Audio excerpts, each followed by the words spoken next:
kepada Bapak Muhammad Fadlil Nugroho, SPD, dipersilahkan waktunya, monggo. Ini saya ucapkan terima kasih kepada Ibu Moderator, Ibu Siti Sunaidah. Di sini saya sebagai pemateri yang kedua di hari yang kedua ini. Alhamdulillah. Sebelumnya, Assalamualaikum warahmatullahi wabarakatuh. Waalaikumsalam warahmatullahi wabarakatuh. Alhamdulillahirrahmanirrahim. Kita semuanya diberikan kesehatan sampai saat ini sehingga dapat mengikuti kegiatan pada hari ini walaupun dengan sisa-sisa tenaga kita.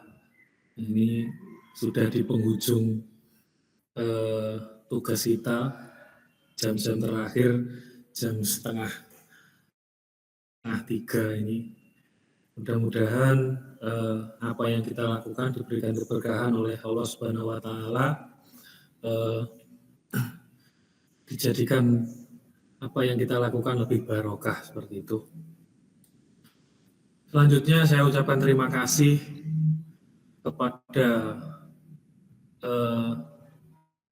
Ketua Komunitas Belajar KKG Gugus 8 beserta kru di balik layar. Ada sahabat saya Pak Agus Aryadin, ada Pak Bayu, Putria, dan yang lainnya tidak bisa saya sebutkan satu persatu. Mudah-mudahan diberikan keberkahan oleh Allah atas bantuan dan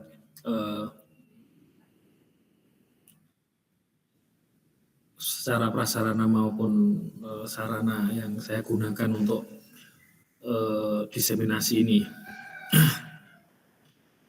Saya ucapkan terima kasih juga kepada Bapak Ibu Kepala Sekolah yang tergabung dalam Gugus 8.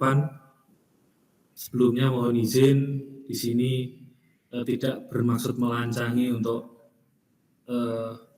menjadi pemateri di Gugus 8 karena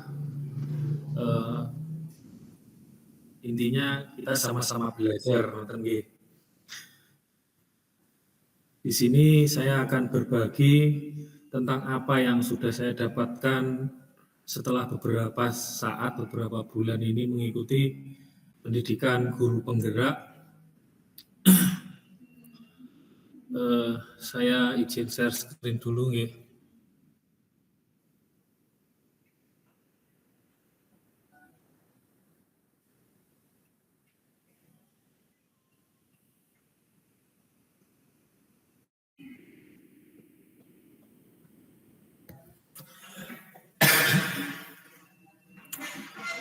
Materi yang akan saya sampaikan pada hari ini yaitu menyebarkan pemahaman dan pengalaman penerapan modul 1.4 budaya positif yang telah saya dapatkan ketika pendidikan guru penggerak. Oke, ini perkenalan. Sebelumnya mungkin ada beberapa guru yang masih asing dengan saya. Untuk saya Muhammad Fadlil Nugroho, CGP Angkatan 11, berasal dari SD Negeri 1 Purworejo, Kecamatan Unut, Kabupaten Tulungagung. Seperti itu. Mudah-mudahan nanti teman-teman dari Gugus 8 yang belum mendapatkan giliran guru penggerak segera bisa mengikuti, karena saya sendiri yang memotivasi untuk menjadi guru penggerak ini dari Gugus 8, Pak Agus itu. Langsung saja kepada materi. Ini konsep materi yang akan saya sampaikan di sini tentang budaya positif. Jadi modul budaya positif itu isinya yaitu tentang disiplin positif dan nilai-nilai kebajikan universal. Terus ada motivasi, hukuman, penghargaan, dan restitusi. dilanjutkan kebutuhan dasar manusia dan dunia berkualitas, serta 5 posisi kontrol restitusi. Nah, nanti dilanjutkan keyakinan kelas. Di sini nanti akan saya perlihatkan keyakinan kelas yang sudah saya terapkan di kelas saya. Terus dilanjutkan restitusi terkait permasalahan yang terjadi di kelas saya, seperti itu.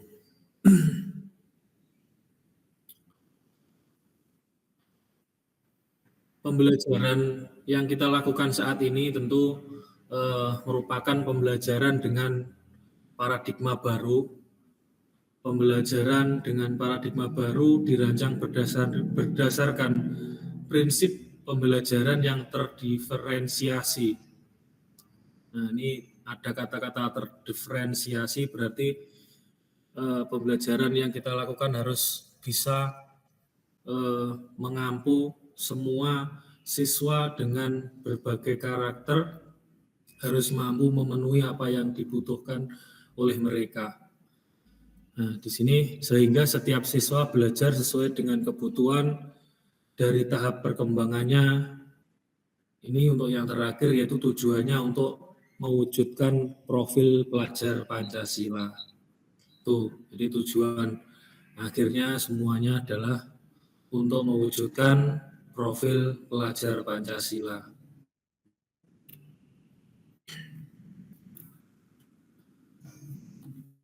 Terkait dengan disiplin positif, nah ini saya mau cerita dulu sebelum ke materi yang ini. Mungkin di benak kita ketika mendengar kata-kata disiplin itu pasti, oh disiplin itu berat, disiplin itu keras, disiplin itu, nah itu. Sebagai guru pada saat ini, di era ini seharusnya kita sudah merubah mindset itu. Disiplin itu membuat bahagia, disiplin itu membuat kita senang. Maksudnya apa? Dengan kita berdisiplin, kita tidak mendapatkan teguran, berarti kan itu membuat kita senang. Dengan berdisiplin, kita lancar semua kegiatan kita. Nah, itu berarti kan membuat kita bahagia, seperti itu. Jadi jangan dilihat kerasnya, tapi nanti dampak di akhirnya itu seperti apa. Nah, itu kita harus berusaha untuk mampu memandang dari sudut yang positif itu. Dalam budaya kita, makna disiplin dimaknai menjadi sesuatu yang dilakukan seseorang pada orang lain untuk mendapatkan kepatuhan. Nah, ini biasanya kita lakukan pada anak didik kita, biar mereka itu patuh terhadap kita. Kita cenderung menghubungkan kata disiplin dengan ketidaknyamanan. Nah, ini. Sebagai pendidik, tujuan kita adalah menciptakan anak-anak yang memiliki disiplin diri sehingga mereka bisa berperilaku dengan mengacu pada nilai-nilai kebajikan universal dan memiliki motivasi intrinsik bukan ekstrinsik. Nah, di sini seperti yang saya katakan tadi, kalau dia takut berdisiplinnya itu karena takut dihukum, berarti masih motivasinya ekstrinsik. Dan kita harus mengupayakan bahwa kita sendiri dan siswa kita itu berdisiplin dengan motivasi yang dari dalam diri kita atau intrinsik, seperti itu. Misalkan ketika kita menggunakan helm, itu bukan karena kita takut ditilang polisi, tapi karena kita memang sadar betul dengan memakai helm, kepala kita lebih terlindungi, jadi ketika terbentur sesuatu kita aman. Nah, itu yang motivasi intrinsik dari disiplin itu, seperti itu.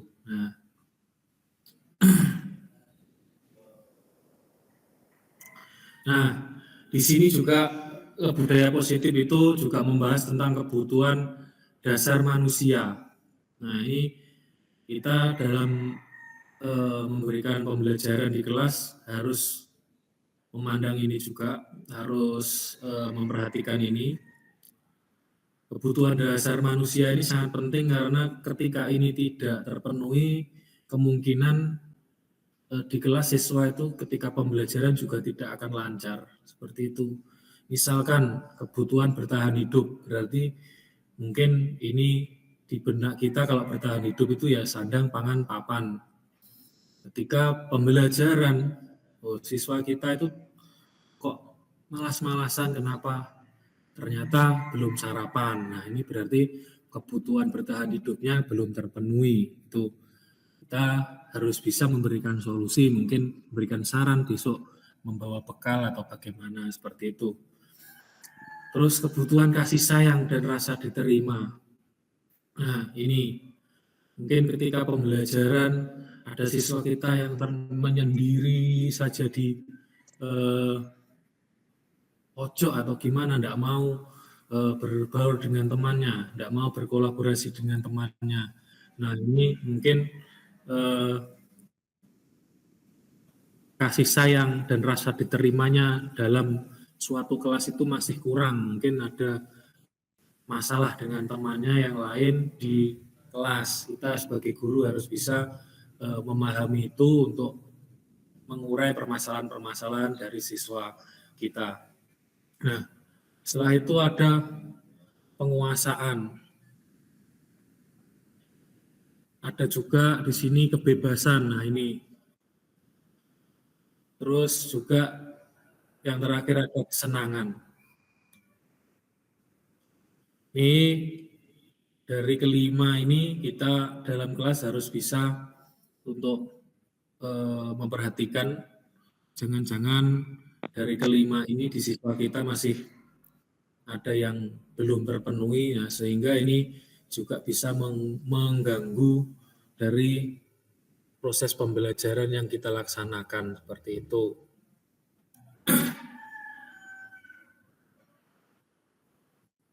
Nah,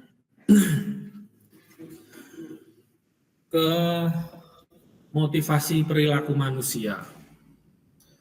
Motivasi perilaku manusia. Motivasi merupakan dorongan yang timbul pada diri seseorang secara sadar atau tidak sadar untuk melakukan suatu tindakan dengan tujuan tertentu. Nah, ini untuk motivasi tadi kita bisa melihatnya di sini. Ada motivasi menghindari ketidaknyamanan dan hukuman. Nah, itu mungkin murid melakukan disiplin diri karena ia takut dihukum. Ini merupakan motivasi ekstrinsik karena dari luar diri, seperti itu.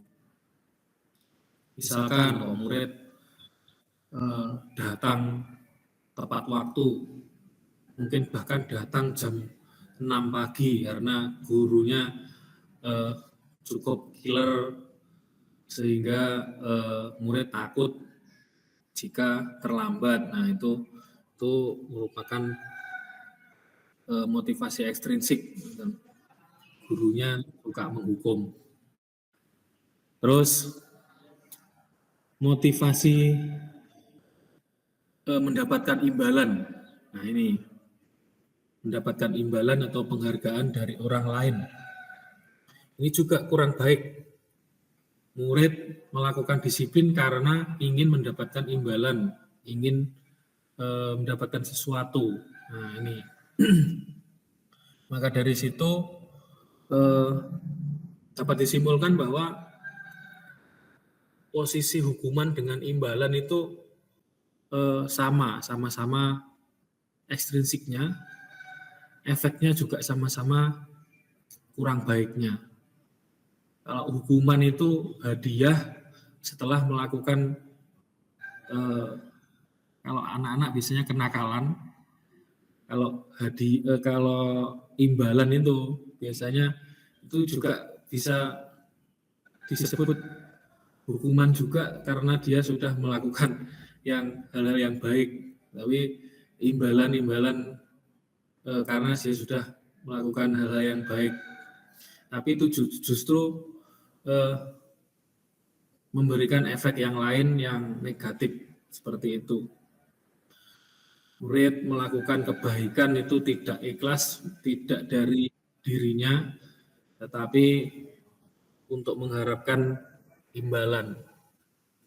Nah, ini sering terjadi ketika akhir-akhir masa-masa pembelajaran. Biasanya kita sebagai guru itu dulu memberikan perankingan.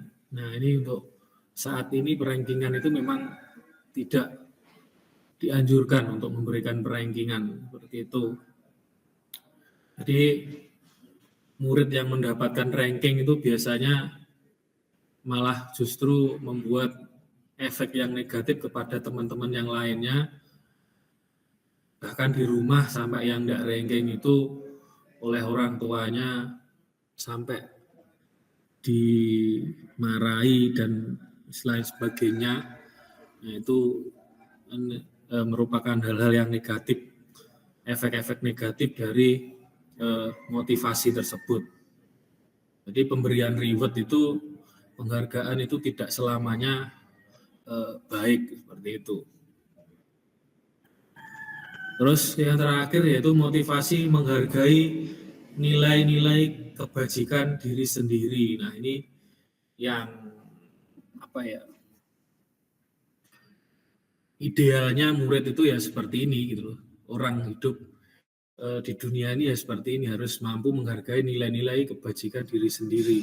Jadi memang kita melakukan sesuatu itu bukan karena orang lain atau bukan karena apa-apa, memang dari diri sendiri. Seperti yang saya katakan tadi, kita menggunakan helm karena kita takut nanti ketika terjatuh atau apa, mungkin kepala kita terbentur sesuatu. Nah, dengan menggunakan helm itu lebih aman. Nah, seperti itu. Berarti itu kan sudah motivasinya motivasi intrinsik, bukan karena takut ditilang. Misalnya murid belajar karena memang betul-betul membutuhkan ilmunya, bukan karena ingin dipuji temannya besok di sekolah, bukan karena sebatas ingin mendapatkan ranking, ya, seperti itu. Konsep disiplin pendekatan restitusi. Restitusi adalah proses menciptakan kondisi bagi murid untuk memperbaiki kesalahan mereka sehingga mereka bisa kembali pada kelompok mereka dengan karakter yang lebih kuat. Nah, jadi ini konsepnya restitusi itu ketika ada murid yang salah, kita tidak boleh langsung memberikan hukuman kepada mereka karena yang tahu mereka melakukan apa itu adalah apa penyebab dari kesalahan yang mereka lakukan itu juga karena mereka sendiri. Misalkan kok datang terlambat, kenapa? Kalau kita tiba-tiba langsung menghukumnya, itu juga kurang bijaksana. Kita tidak tahu ternyata di rumah tadi malam membantu ibunya untuk berjualan sampai larut malam misalkan. Terus kita tiba-tiba ketika anak itu datang terlambat, terus kita hukum, itu kita tidak memberikan solusi, tapi justru malah memberikan rasa sakit terhadap murid kita itu.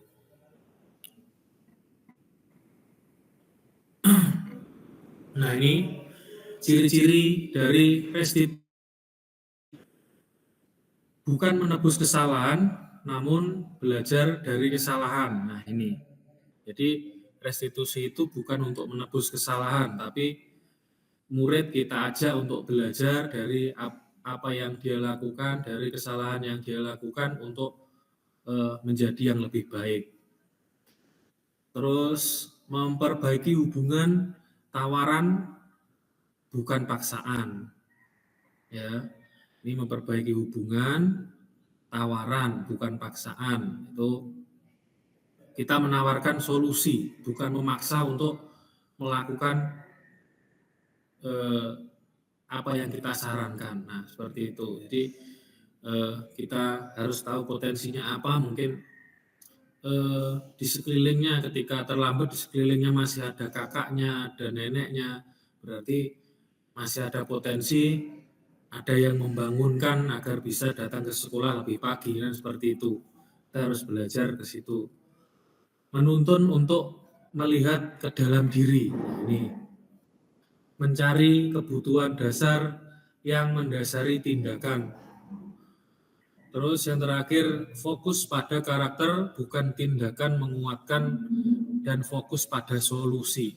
Nah ini restitusi itu intinya yang ditawarkan adalah solusi. Nah, bukan kita memberikan saran yang harus siswa lakukan, tapi menawarkan solusi. Solusi kita tawarkan kepada siswa, gimana siswa itu bisa menjalankan solusi yang kita lakukan agar bisa berubah menjadi yang lebih baik, seperti itu. Nah, ini perbedaan antara hukuman, konsekuensi, dan restitusi. Ini kasusnya yaitu siswa sering tidak mengerjakan PR. Nah, jika hukuman itu ketika tidak mengerjakan PR, guru menghukum siswa tersebut hormat bendera selama 10 menit. Nah, itu. Jadi tidak ada hubungannya dengan pelajaran. Guru marah dan murid menjadi takut. Terus, kalau konsekuensi, guru memberikan konsekuensi untuk mengerjakan PR-nya saat istirahat mungkin. Atau ketika nanti pulang sekolah, dikerjakan dulu. Anak-anak yang lain pulang, dia mengerjakan tugasnya dulu, menambah jam untuk mengerjakan tugasnya di sekolah. Guru tegas dan siswa menghormati peraturan. Kalau hukuman itu membuat murid menjadi takut, kalau konsekuensi itu hanya membuat murid atau siswa kurang nyaman, seperti itu. Tetapi yang dilakukan masih di jalur pembelajaran yang dilakukan, tidak nyeleweng. Memberikan konsekuensinya tidak serta-merta memberikan hukuman hormat bendera atau mengepel di kamar mandi atau gimana, itu konsekuensi. Terus yang paling ideal yaitu memberikan restitusi. Guru menanyakan keyakinan kelas dan keyakinan dirinya, membantu siswa menyelesaikan masalahnya. Ini tadi menawarkan solusi dari permasalahan yang dihadapi siswa. Di sini guru terbuka dan siswa menghormati dirinya dan orang lain. Nah, ini siswa lebih menghormati dirinya dan orang lain. Itu dari perbedaan ketiga antara hukuman, konsekuensi, dan restitusi. Nah, ini kita masuk pada 5 posisi kontrol restitusi. Ini 5 posisi kontrol. Guru itu ada yang sebagai penghukum, tiba-tiba ketika ada yang terlambat langsung dihukum, tidak mengerjakan PR langsung dihukum, tidak mengerjakan PR matematika misalkan suruh lari mengelilingi lapangan 10 kali, itu posisi penghukum.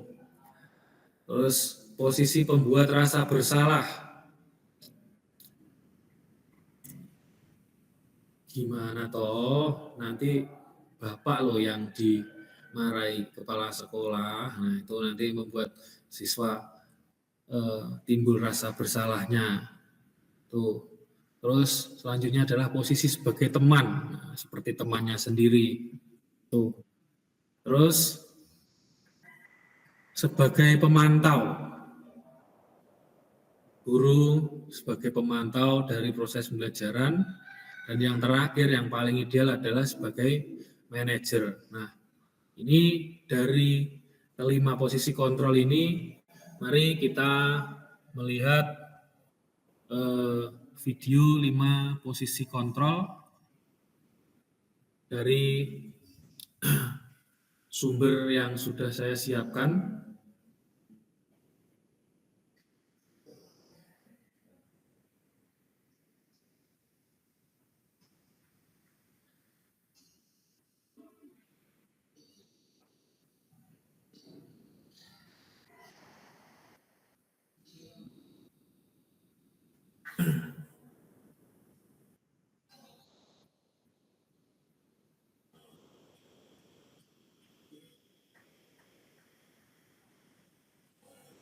Ini kita dengarkan dari pemateri.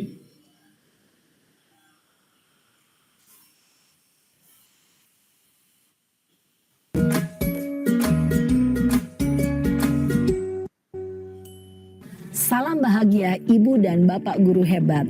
Dalam penerapan disiplin positif restitusi, salah satu program yang dikembangkan adalah 5 posisi kontrol. 5 posisi kontrol dalam restitusi adalah proses perjalanan seorang pendidik agar dapat mengenali dirinya. Pada video kali ini, kita akan membahas tentang 5 posisi kontrol yang dikembangkan oleh Diane Gosson dan contoh penerapannya.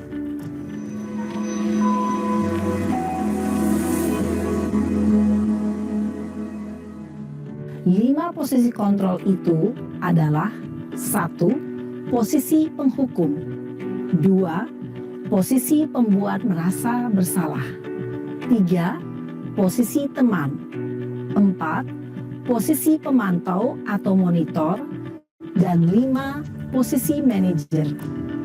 Untuk lebih memahami kelima posisi tersebut, mari kita saksikan kasus Naren yang terlambat hadir 20 menit di sekolah dan melihat bagaimana kelima posisi kontrol dalam menghadapi masalah tersebut.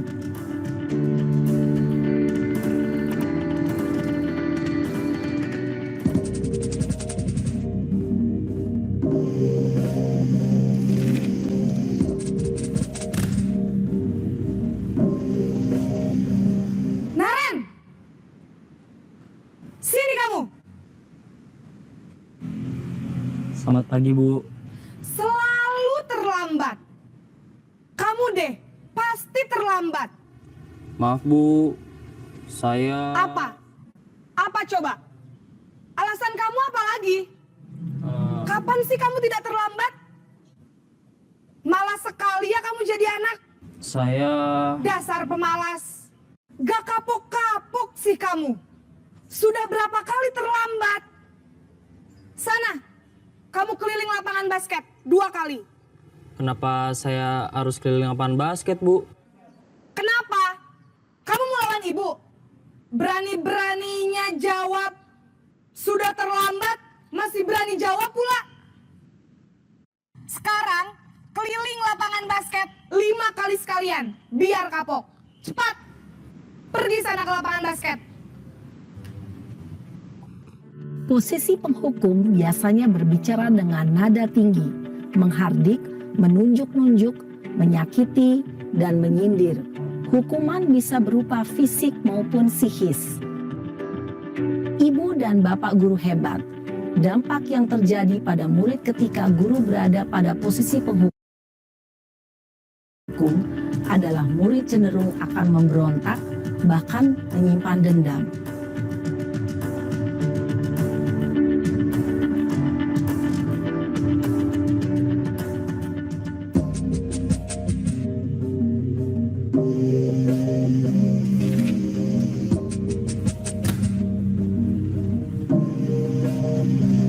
Naren!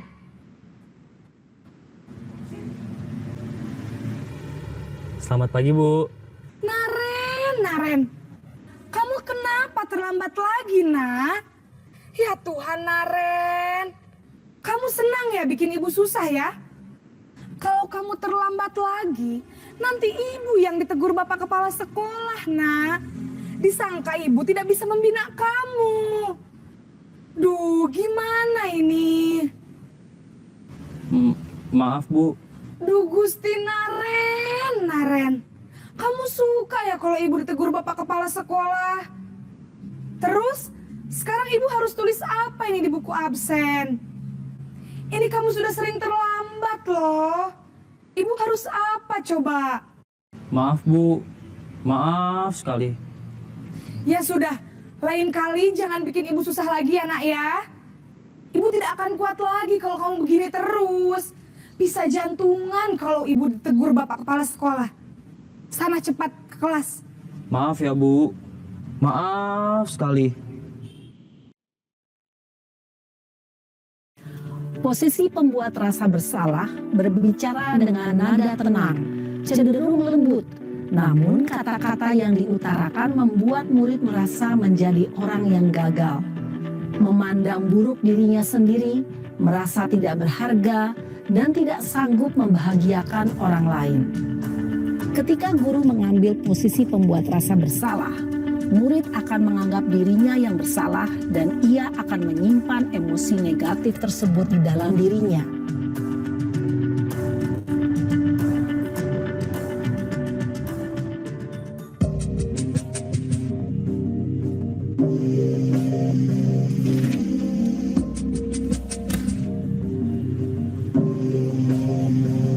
Naren!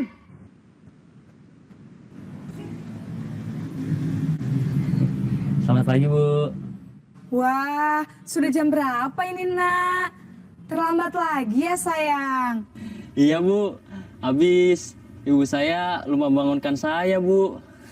Kamu malah menyalahkan ibu kamu. Kamu bukannya anak yang larinya paling kencang. Kok terlambat sih? Iya Bu. Saya memang terlambat bangun tadi. Jadi biarpun saya lari kencang, tetap gak kekejar Bu. Ya sudah sana. Nanti lain kali larinya lebih kencang lagi ya. Biar gak terlambat lagi. Bikin seneng ibu. Demi ibu. Bisa kan? Bisa lah Bu. Ya sudah sana masuk kelas. Ibu beresin urusan absen kamu. Kamu ini.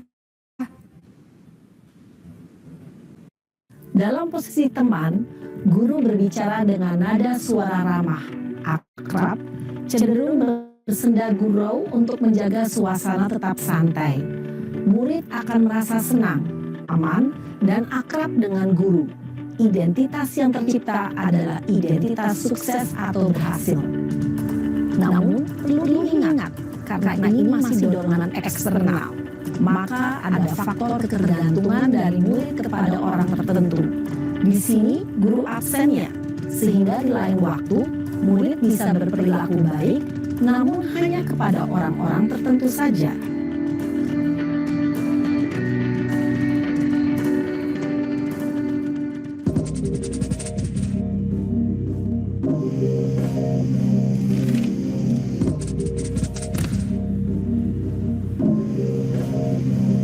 Naren!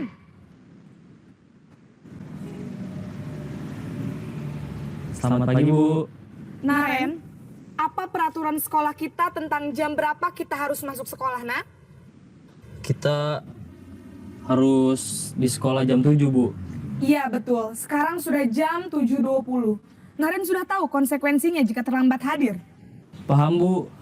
Saya harus tinggal kelas pas jam istirahat selama 20 menit. Iya benar, konsekuensinya demikian.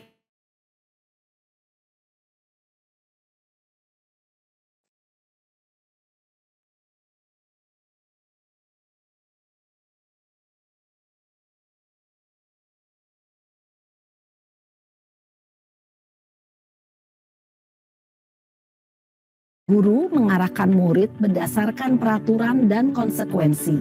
Seorang pemantau menunjukkan bahasa tubuh dan ekspresi wajah yang datar dan cenderung formal.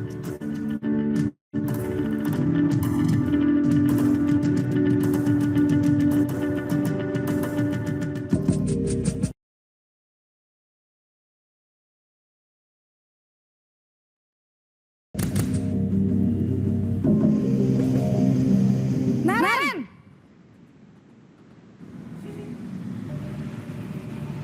Selamat pagi Bu. Selamat pagi, Naren.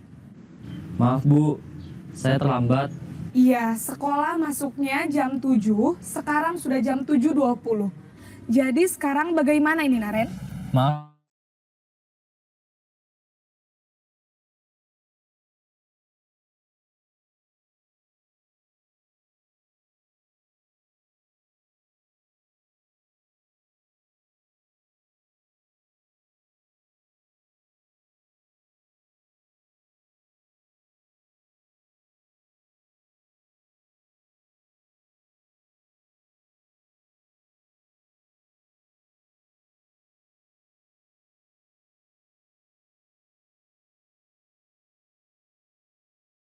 Apakah Naren meyakini prinsip saling menghormati tersebut? Iya Bu, saya meyakininya. Apakah Naren bersedia memperbaiki masalah keterlambatan ini? Bersedia Bu. Bagaimana kamu akan perbaiki masalah keterlambatan ini? Saya akan coba untuk tidak lupa menyetel alarm saya Bu. Baik, kalau Naren lupa menyetel alarm di rumah, ada orang yang kira-kira bisa bantu mengingatkan tidak? Ada Bu, kakak saya, Kak Ema. Ada lagi selain Kak Ema? Selain Kak Ema, ada ibu saya. Baik, jadi yang mengingatkan Naren adalah Kak Ema dan ibu kamu ya? Kira-kira akan mulai setel alarm kapan nih, Naren? Setelah pulang sekolah, akan segera saya lakukan. Baik, jadi Naren akan setel alarm untuk bangun besok pagi dan akan diingatkan oleh kakak dan ibunda Naren ya. Ada lagi yang mungkin perlu dilakukan, Naren? Agar tidak terlambat bangun lagi. Tidak ada Bu. Baik, Naren. Terima kasih untuk kerjasama kamu. Sekarang kamu perlu kembali ke kelas untuk belajar. Baik Bu, terima kasih. Posisi manajer adalah posisi kontrol yang disarankan untuk membimbing murid memiliki sikap disiplin yang positif, yaitu murid yang mandiri, bertanggung jawab, dan dapat memecahkan masalah. Tujuan dari posisi ini adalah agar murid dapat berefleksi atas tindakannya.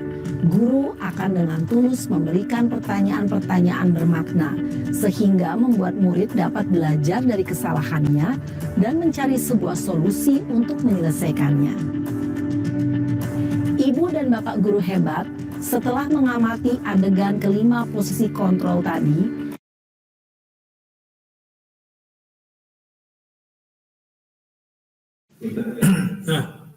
Nah, Bapak Ibu semuanya, ini tadi baru saja kita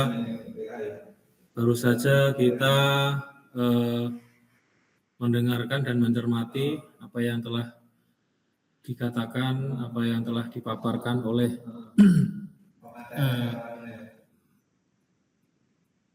pemateri video tersebut, bahwa 5 posisi kontrol tersebut kita harus bisa memposisikan yang paling ideal sebagai manajer.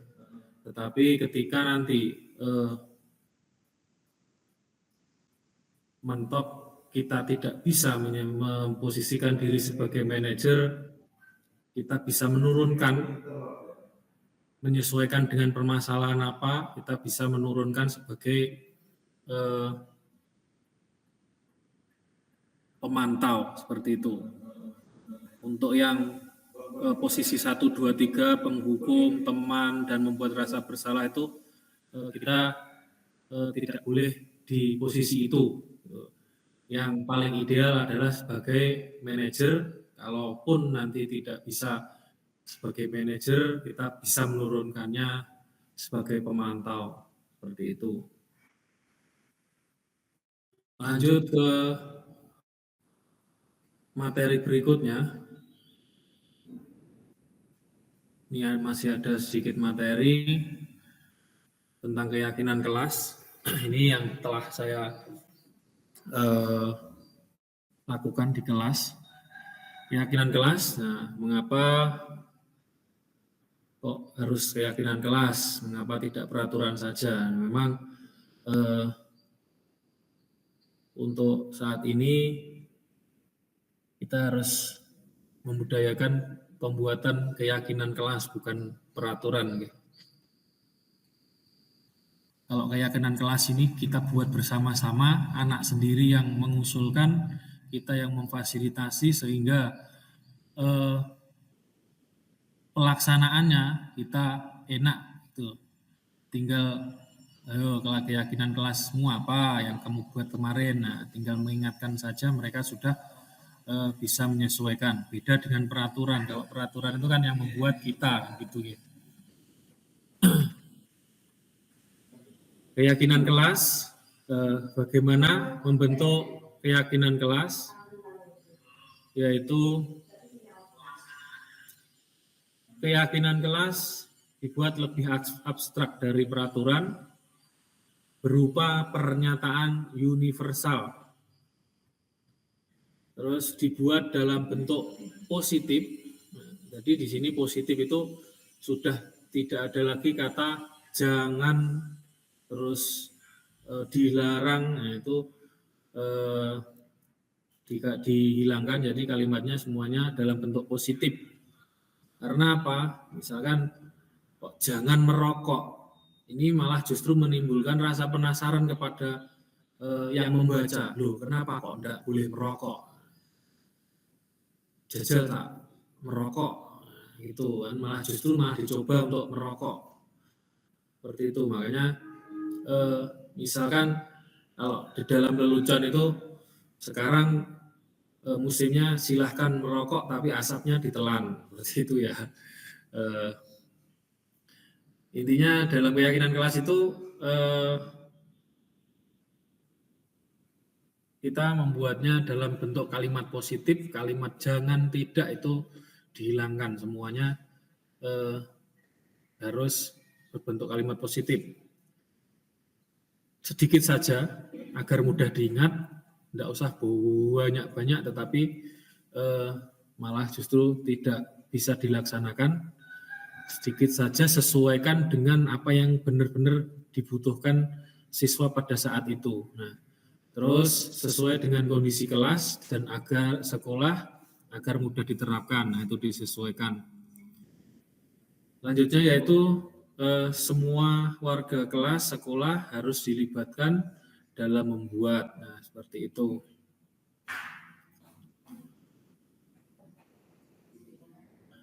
Nah, ini pembuatan keyakinan kelas. Keyakinan kelas dibuat untuk digunakan sebagai rambu-rambu siswa dalam bertindak sesuai dengan keinginan suasana kelas yang mereka impikan. Keyakinan kelas dibuat oleh seluruh siswa, dipandu dan difasilitasi oleh guru. Nah, ini di sebelah kanan ini adalah keyakinan kelas yang sudah saya buat. Nanti ada videonya di belakang. Ini adalah video kita membuat keyakinan kelas.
Nah, itu tadi video pembuatan keyakinan kelas yang sudah saya buat. Itu Bapak Ibu, kita bisa menerapkan di kelas kita masing-masing. Kita membuat keyakinan kelas, nanti kita terapkan apa yang telah diusulkan dan ditulis siswa, sehingga dalam penerapannya kita lebih mudah ketika keyakinan kelas itu dibuat bersama-sama, mereka paham dengan apa yang dijadikan keyakinan kelas, sehingga kita tinggal mengarahkan saja untuk melaksanakan keyakinan kelas tersebut. Tidak seperti peraturan kelas. Kalau peraturan kelas itu yang membuatkan kita sendiri, siswa harus melaksanakan peraturan itu. Itu biasanya ada rasa keterpaksaan untuk melakukan, seperti itu. Nah, lanjut. Nah, ini ketika restitusi yang sudah saya lakukan, ini siswa kelas 4 atas nama Kenzi tidur-tiduran, tidak semangat dalam belajar, dia tampak mengantuk karena kurang tidur. Hal ini menyebabkan ia tidak fokus dan tidak bisa mengikuti pelajaran dengan baik. Nah, ini permasalahan ini akhirnya saya terapkan restitusi. Ini.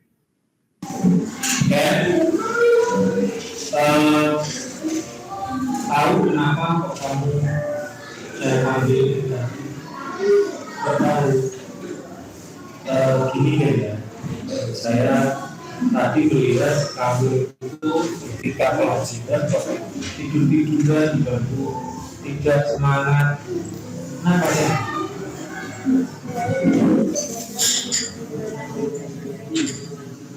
Oh, di rumah bantu ibu jualan nasi goreng tadi malam. Sampai apa? Jam 10 malam. Iya, nggak apa-apa itu. Ini kan, itu tujuan kelas itu kira-kira sesuai dengan kesepakatan kelasmu apa? Tidak. Ingat kesepakatan kelasmu apa? Aktif dalam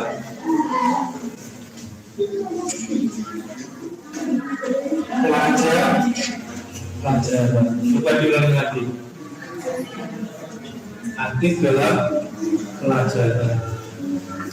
Itu kamu kesepakatan kelas kan itu yang buat kan kamu sendiri teman-teman toh kemarin. Iya. Nah itu jadi membuat kesalahan itu tidak apa-apa. Manusia itu salah, itu belajar. Tapi kita harus belajar juga dari kesalahan. Kita jangan terus-terusan salah, ya kan? Gini kan ya. Jadi Bapak sudah tanya kenapa kamu kok tidur-tiduran. Bapak sudah memberikan pertanyaan tentang keyakinan kelasmu, kesepakatan kelasmu. Sekarang Bapak akan memberikan solusi yang ini. Coba kamu nanti setuju apa enggak dengan solusi yang Bapak berikan. Ini ya, semisal nanti agar besok tidak terjadi lagi, kamu nanti pulang sekolah tidur besok.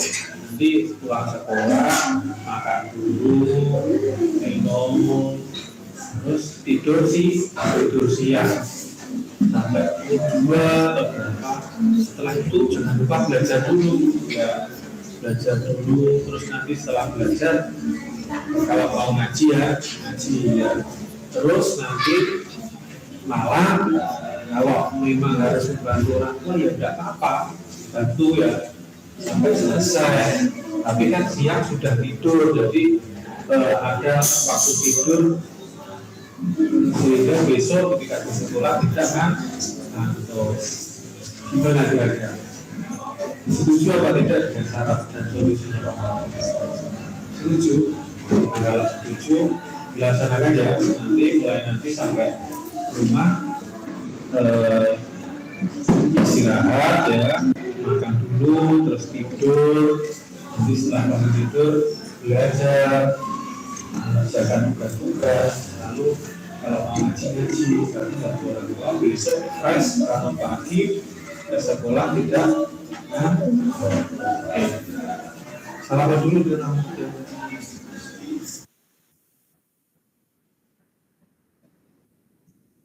Nah, itu tadi dari restitusi yang sudah saya lakukan. Untuk kasus pertama itu yang jelas kita harus paham dulu, kita cari tahu dulu permasalahan siswa itu sebenarnya apa. Jangan langsung kita menjudge bahwa kamu bersalah, kamu harus dihukum. Kita harus mencari kenapa, terus jika ada permasalahan kita harus membantu sehingga di kemudian hari pembelajaran yang kita lakukan bisa lebih lancar dan anak tidak tertekan dengan hukuman yang kita berikan. Nah, seperti itu. Intinya kasus restitusi itu memberikan tawaran kepada murid agar bisa lebih baik dalam mengikuti pembelajaran terlepas dari permasalahan-permasalahan yang ia hadapi gitu. Jadi masalah ini tidak hanya kita sebagai orang dewasa saja yang memiliki masalah, tapi murid-murid kita itu di luar sana juga dengan berbagai masalah, dengan berbagai karakter yang datang kepada kita untuk mengikuti pembelajaran. Nah, ini kita harus bisa betul-betul bijaksana. Ini sebenarnya ada kasus 2. Ini Oscar. Ini terlihat tidak percaya diri dengan pekerjaannya. Oscar ini ketika dikasih soal tolah-toleh. Nah, seperti itu. Ini tentunya akhirnya mengganggu temannya ada yang mengadu. Nah, setelah itu perlu dilakukan pendekatan restitusi. Oscar, kamu tahu nggak? Kamu kenapa kok saya panggil di sini? Nggak tahu. Oke, Bapak mau kasih tahu ya. Adil ketika pembelajaran. Bapak melihat kamu tolak-tolak saat mengerjakan soal, tolak-tolak melihat pekerjaannya temanmu. Kenapa kan? Tadi malam nggak belajar. Ini kali ya. Mencontek itu baik apa enggak? Mencontek itu enggak baik. Kamu tahu tuh? Oke. Apa mau tanya? Kemarin kan juga sudah ada kesepakatan kelas kan, yaitu jujur dalam mengerjakan tugas. Terus pekerjaannya sendiri. Itu ya, jangan nyontek temannya gitu ya. Oke, tapi gini kan, ya manusia itu berbuat salah itu wajar ya, berbuat salah itu wajar, sehingga nggak apa-apa satu kali berkesalahan, yang penting tidak berulang. Nah, itu ya. Terus ini kan Pak Fadil akan menawarkan solusi ya, agar kamu bisa melaksanakan pelajaran di kelas itu dengan senang hati ya. Ini kan Seumpama kamu kan sedang bermain layang-layang toh? Ya, anak-anak itu kan waktunya bermain layang-layang. Ya, kamu harus bisa membagi waktu untuk bermain, waktu untuk belajar, waktu untuk istirahat.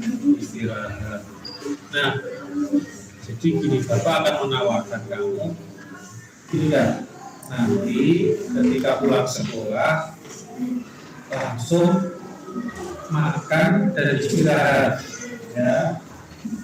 Sholat zuhur dulu, istirahat tidur sampai nanti pukul 2. Nanti kan juga mulai teduh kan, tidak panas. Itu nanti setelah tidur baru menaikkan layang. Tapi jangan lupa waktunya ngaji tetap ngaji, ya. Nah, terus sehingga nanti ketika malam hari tidak ngantuk, ya kan? Kalau siang main layang-layang, tidak kenal waktu, akhirnya sudah payah, malam hari ngantuk, tidak bisa belajar. Nanti dengan tidur siang dulu, nanti malam hari bisa belajar. Nah, jadi nanti ketika Ustaz nanti belajar, besok pagi sudah siap untuk menerima pelajaran dari Pak. Cocok apa enggak dengan solusinya? Cocok?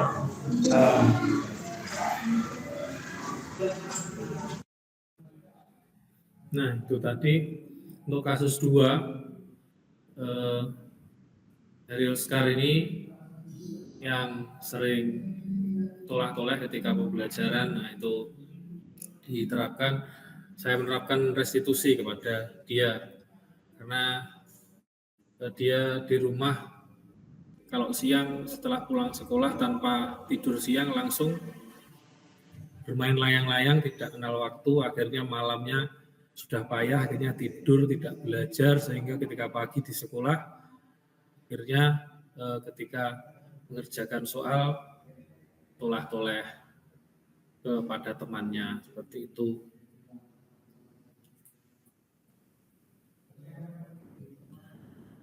Nah, ini setelah dilakukan restitusi, mereka berdua terlihat lebih tenang karena mereka mendapatkan solusi. Jadi kita sebagai guru tidak langsung memarahi, sehingga mereka mendapatkan solusi dan lebih tenang dalam menghadapi permasalahan ketika besok kembali ke sekolah, bisa dengan keadaan yang lebih baik, seperti itu. Saya hari ini senang sekali karena Imoni. Pak Fadil sudah memberikan solusi masalah saya tadi. Terima kasih Pak Fadil atas solusinya.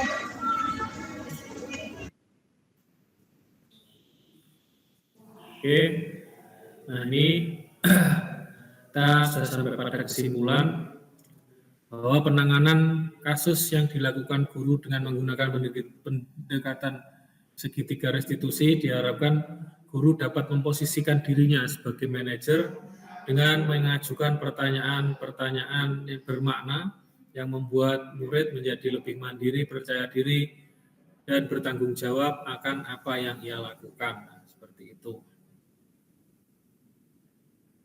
Nah, demikian ini semboyan yang saya kutip dari rekan guru penggerak. Semoga lekas tergerak, mulai bergerak, mari menggerakkan. Terima kasih dari saya, pemateri yang terakhir di webinar kali ini. Saya kembalikan ke Ibu moderator untuk selanjutnya, apakah dilakukan tanya jawab atau langsung kita akhiri. Monggo Ibu moderator.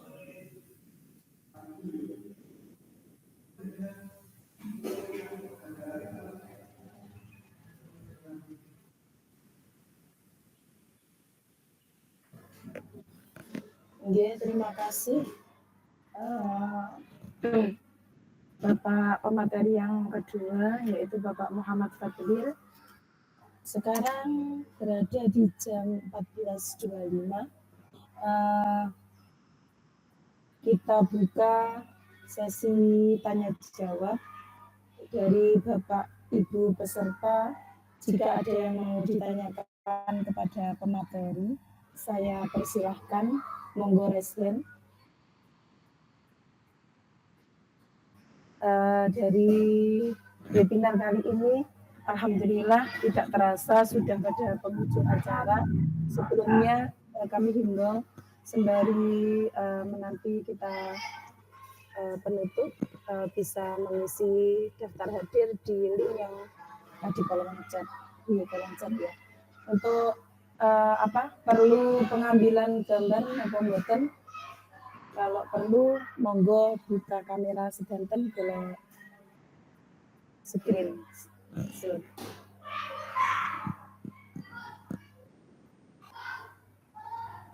Alhamdulillahirrabbilalamin. Untuk webinar kali ini, semoga apa yang didapatkan dari webinar gugus 8 Kecamatan Ngunut, ilmunya yang diberikan bermanfaat untuk pengembangan guru-guru hebat sesuai kodrat alam dan kodrat zamannya seperti yang sudah diutarakan Bapak Ki Hajar Dewantoro. Dan sekian dari saya, mohon maaf jika